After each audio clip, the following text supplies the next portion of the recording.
Hi there, this is Tim with an Elite Dangerous video, and in this video I'm going to do a quick profile of the new ship coming in 1.3, the Powerplay update, and it is the Imperial Courier.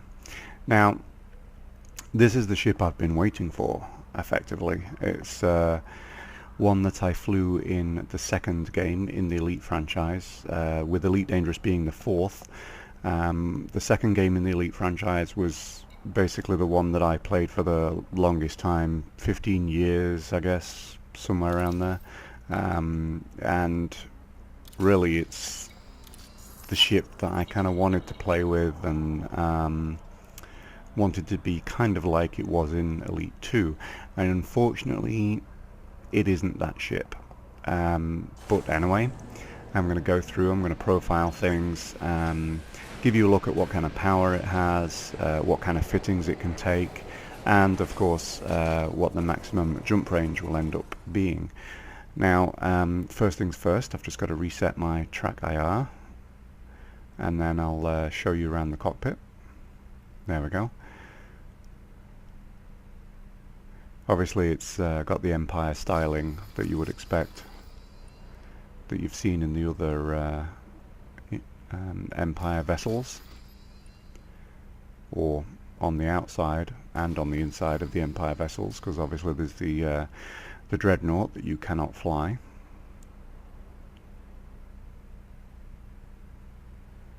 So there you go. I mean, it looks good. Go to the outfitting now, and you can see it's got 3 Class 2 hard points for weaponry. Just have a quick look what kind of weapons you can actually get with something like that. So let's go and look at the internals now. So like I said, I'm going to do a bit of a combat fitting first. I fit a very similar combat fitting the first time that I'm testing a ship, so that then afterwards I can change the weaponry to suit or any other modules, so that I kind of start off from a similar point and I can gauge what the ship is actually like in combat that way. So I've gone with the mirrored composite bulkheads, and then an A rating power plant, A rating FSD, A rating thrusters, D class life support, A rating life support, A power distributor, D sensors, and then I noticed here that I have a cargo rack in a class 3 slot. So what I decided to do was sell this shield generator that's in a class 2, so that I can then buy a shield generator in the class 3, and it should give me a little bit more time when I randomly attack someone outside the station in a moment.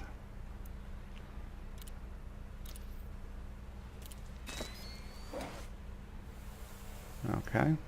So, I mean, there's still plenty of power there to fit that shield in the class 3 slot, so that's interesting that they've decided to put a cargo rack in there instead. Obviously they're trying to tell us that it's a cargo ship, kind of, but in my opinion it doesn't really fit that very well. It might be good for maybe running rares or something like that, which, just to explain, those are rare goods that you take back and forth from certain stations, and they increase in price depending on how far you've taken them. I'm just going to fit a couple of energy weapons and see how much power I have available. Going with 3 gimbaled beam lasers, I think.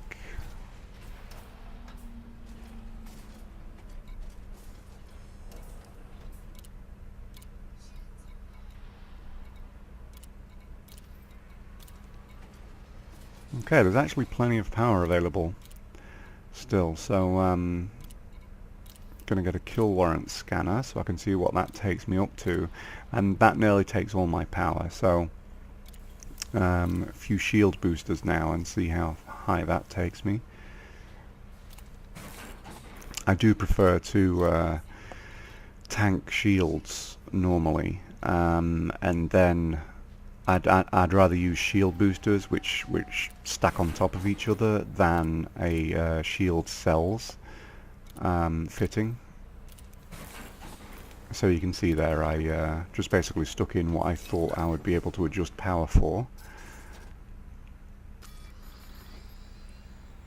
And now I'm going to go through the modules and basically set up the priority so that things I don't need in outside of Supercruise don't have any power outside of Supercruise. Basically, when I deploy my weapons, the things that are numbered as priority 3 will shut off.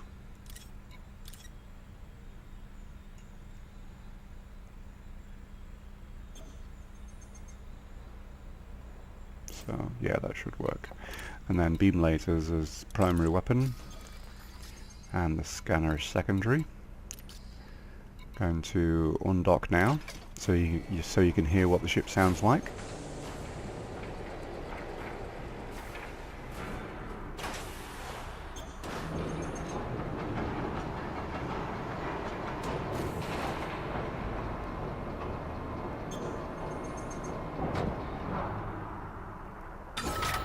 Ship released.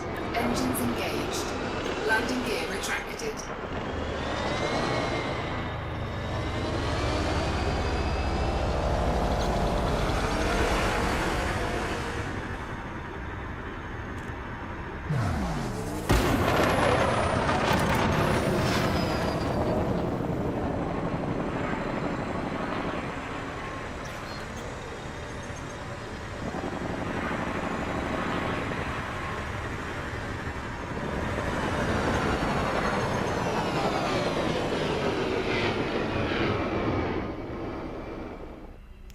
So, I mean, you could hear what the engine sounded like there. Sounds pretty cool.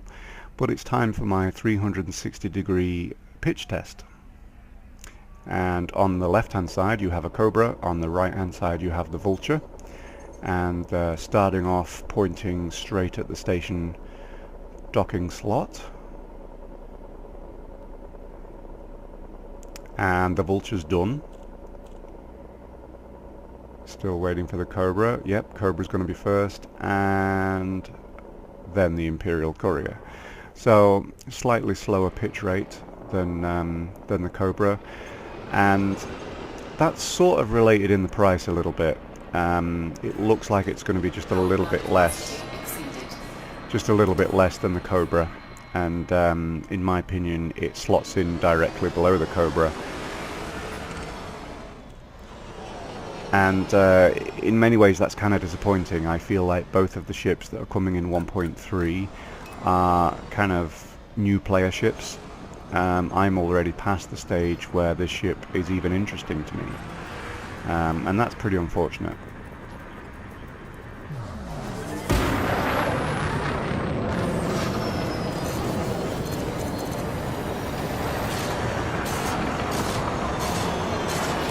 Under attack.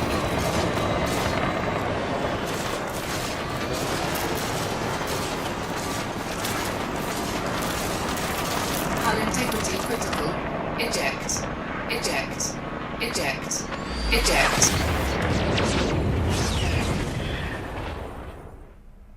So, I mean, that took fire from the station for a decent amount of time. But one thing that you will have noticed is that it does not have the power to support 3 gimbal beam lasers. Obviously, this is the kind of testing that I do when I get a new ship. I, figure these kind of things out. I don't normally do it with the police outside a station. I'll normally go bounty hunting to do it, but you get the idea. So, what I'm going to do now is quickly kind of set it up a little bit more how Frontier had it, more as kind of a courier. So it's basically a kind of a trading fitting.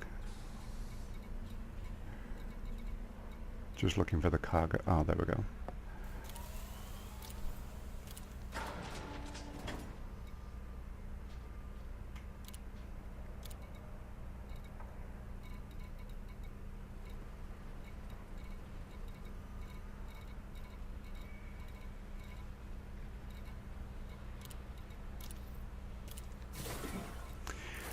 and I'm going to fit the shield back in the Class 2 slot, which is where it was originally.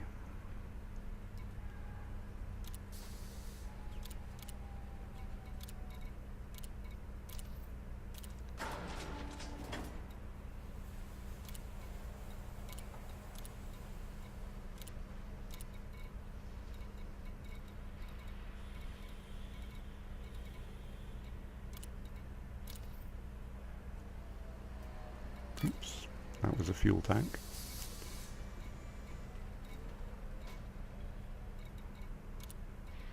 Okay, there we go. So with shields, without a fuel scoop, you are looking at about 18 tons of cargo space, which that's really not a lot.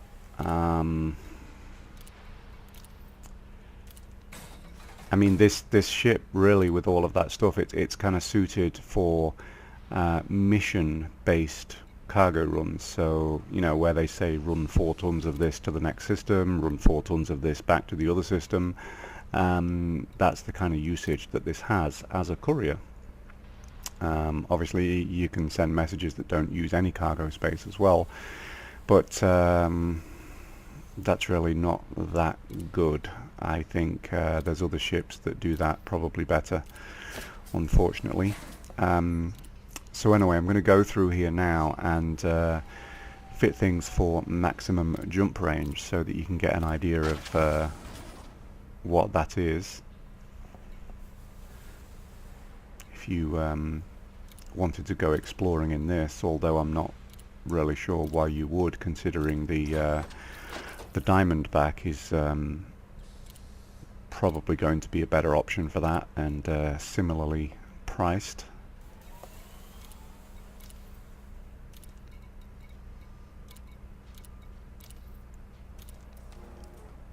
Like I said, I'm pretty disappointed that both of these ships are useful to new players, not really established players, but I can understand why they might be needed. But I just kind of hope that they flesh out the higher levels in the same way that they are this level. You know, the Cobra now effectively has 2 other options in a similar price point that are kind of competition for it, and a lot of the higher end ships just don't have any competition, so it's like it's less meaningful. You only have a certain path that you can go through there.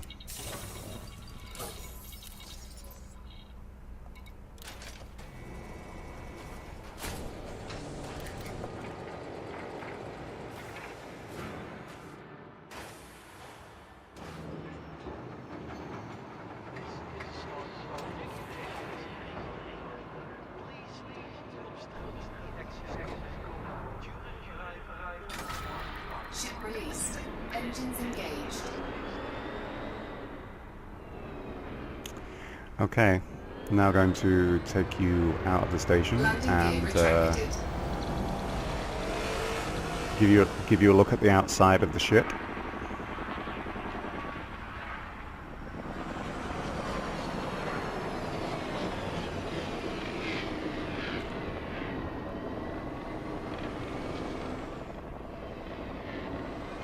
Scan detected.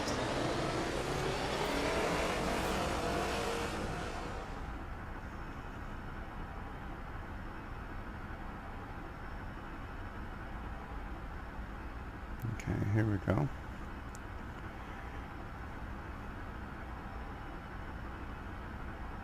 So I mean, it looks nice, but part of me is also thinking how much it kind of looks like an eagle. I don't know, it just seems very plain to me, unfortunately.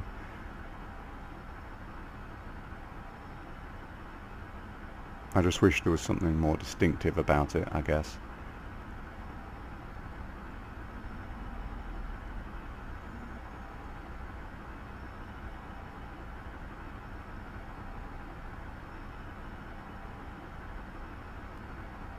And again, if you look closely, you can see a pilot in the cockpit there.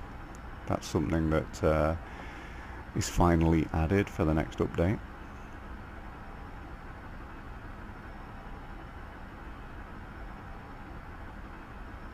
So basically that is the Imperial Courier. It's another Cobra level ship, the same as the other one that's being added to 1.3, and it's not the Imperial Courier that I wanted, so I'm a little bit disappointed. Okay, thank you. Bye.